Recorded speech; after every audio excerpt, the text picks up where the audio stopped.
Bonjour à tous, bienvenue sur ma nouvelle chaîne Les Arcanes d'Outre-Monde, qui sera principalement consacrée au tarot et à d'autres domaines que j'affectionne tout particulièrement comme l'ésotérisme ou l'archéologie alternative. Mais dans un premier temps, je vais surtout me concentrer sur le tarot. Je salue tous ceux qui me connaissent déjà par l'intermédiaire de mon autre chaîne JC2R et je souhaite bien sûr la bienvenue à tous ceux qui me découvrent. Entrons maintenant dans le vif du sujet avec ce premier tirage qui tentera de répondre à cette question d'ordre sociétal. Est-ce que les manifestations contre le pass sanitaire vont-elles prendre de l'ampleur en France ? C'est-à-dire qu'aujourd'hui on a quelques centaines de milliers de personnes dans les rues pour s'opposer à la dictature. Est-ce que demain, dans les semaines ou mois à venir, elles pourraient être des millions ? Si c'est le cas, quelles seront les conséquences ? Ces millions de manifestants vont-ils amener à une révolte du peuple qui l'emportera contre la tyrannie ? Ou est-ce que les autorités vont réprimer ces révoltes dans le sang et la violence, comme elles ont pu le faire par le passé ? Et si cette répression va plus loin que celle vécue par les Gilets jaunes, ne pourrait-on pas assister à un début de guerre civile ? J'espère que les cartes pourront répondre à toutes ces questions. Je précise que j'utilise les 22 arcanes majeures du tarot de Marseille et que j'effectue un tirage en croix classique. La première carte sortie est la lune à l'envers. C'est une carte assez sombre en règle générale car elle est associée aux forces de la nuit, donc elle traduit selon moi un sentiment de désespoir et de crainte ressenti par la grande majorité des Français. La plupart sentent que quelque chose d'étrange est en train de se passer et qu'on les prive petit à petit de leur liberté, mais par peur de perdre leur petit confort, ils préfèrent obéir aux autorités sans se poser de questions. Le fait de se révolter, de désobéir au gouvernement, pour eux c'est synonyme de chaos et d'incertitude pour leur avenir et ceux de leurs enfants. Ils préfèrent une routine certes déprimante mais rassurante à un avenir incertain. Ils n'ont aucune idée des plans machiavéliques de leurs dirigeants, qui souhaitent tout simplement les anéantir, pour la plupart, et garder un petit nombre pour le réduire en esclavage. D'ailleurs cette lune peut également symboliser les plans obscurs de l'élite. Il faut bien comprendre que la grande majorité des Français sont des esclaves soumis et obéissants. Ils ne changeront jamais. Des décennies de propagande mondialiste et droits de l'homiste les ont rendus complètement lâches et dociles.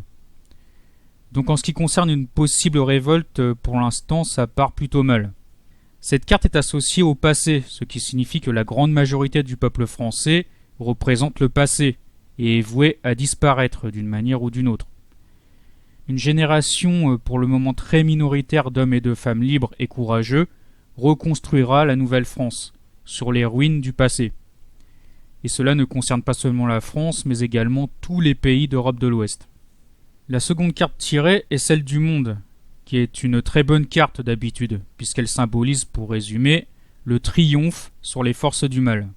Sauf que là, elle se trouve à l'envers, donc tout est inversé. Ce sont les forces du mal qui, pour le moment, l'emportent sur les forces du bien. Et c'est plutôt logique, puisque selon les traditions, nous nous trouvons dans le Kali Yuga, ou âge des ténèbres. Le renouveau n'est apparemment pas pour maintenant. Je ne vois pas le peuple vaincre la tyrannie mondialiste dans les mois qui viennent. Ça confirme ce qui a été dit précédemment avec la lune. La troisième carte tirée est celle du pape, qui symbolise la sagesse et la spiritualité.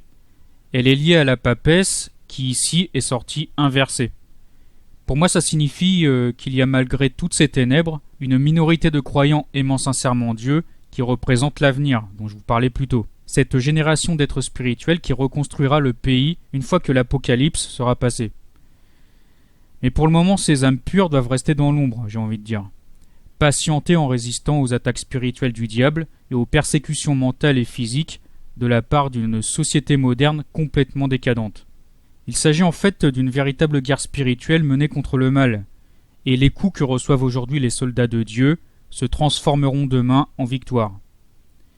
Victoire spirituelle par le salut de l'âme après la mort, et victoire physique terrestre qui est certaine, même si elle peut sembler lointaine pour le moment. Et justement, la dernière carte tirée est celle de la tempérance, qui symbolise la patience, l'endurance spirituelle face au mal. Là est tout l'enjeu de cette époque maudite.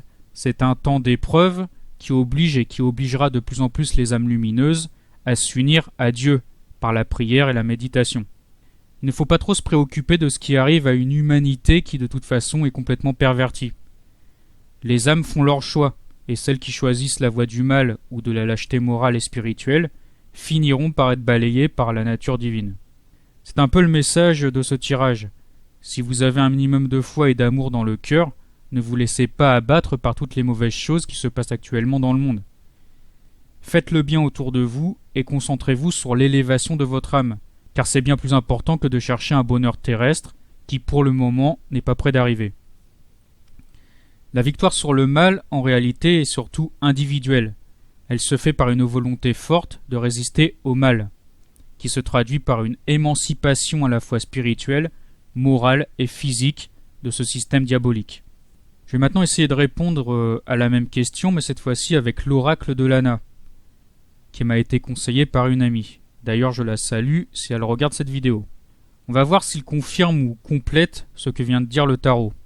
Vous le verrez au dessin, c'est un oracle qui n'a aucune symbolique traditionnelle. Par contre, il est bien plus intuitif que le tarot, car bien plus simple à utiliser. Il n'y a pas de symbolique compliquée à décrypter, contrairement au tarot. Donc si vous avez une bonne intuition, ce jeu est fait pour vous. Je l'ai déjà testé moi-même et il répond plutôt bien. Après, je ne l'ai pas encore utilisé pour des questions d'ordre sociétal, donc on verra bien ce que ça va donner. La première carte tirée est celle des rencontres. Donc les manifestations vont continuer, et même si elles ne grossissent pas ou finissent par s'éteindre, elles permettront à certaines personnes de créer des liens forts et utiles. Peut-être des groupes ou des communautés solidaires qui à l'avenir pourraient changer les choses. Donc c'est plutôt positif. La seconde carte représente une personne âgée, et comme elle est sortie à l'envers, ça symbolise plutôt une femme âgée. Est-ce que cela veut dire qu'une femme d'un certain âge va devenir une figure importante du mouvement contestataire? C'est possible. Une femme issue du civil ou une politique. Je ressens plus de choses positives que de mauvaises à son sujet en tout cas. Elle ne renversera sans doute pas le pouvoir, mais peut-être qu'elle aidera beaucoup de personnes à prendre conscience de certaines choses. Une vieille femme peut aussi être le symbole de la sagesse. Donc les contestations qui sont pour le moment très basiques, très matérielles j'ai envie de dire, prendront un chemin sans doute plus spirituel pour beaucoup de personnes. Ce qui confirme ce qui a été dit avec le tarot, la révolte sera surtout intérieure et spirituelle. C'est encore confirmé par la pyramide qui symbolise tout simplement l'élévation spirituelle. C'est vraiment très positif tout ça, même si en apparence le mal donnera l'impression de triompher.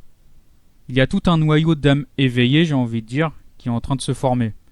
Même si elles échouent en apparence, ces manifestations et tous les combats qui sont menés à côté, comme la dénonciation sur Internet, ne sont pas totalement inutiles, loin de là.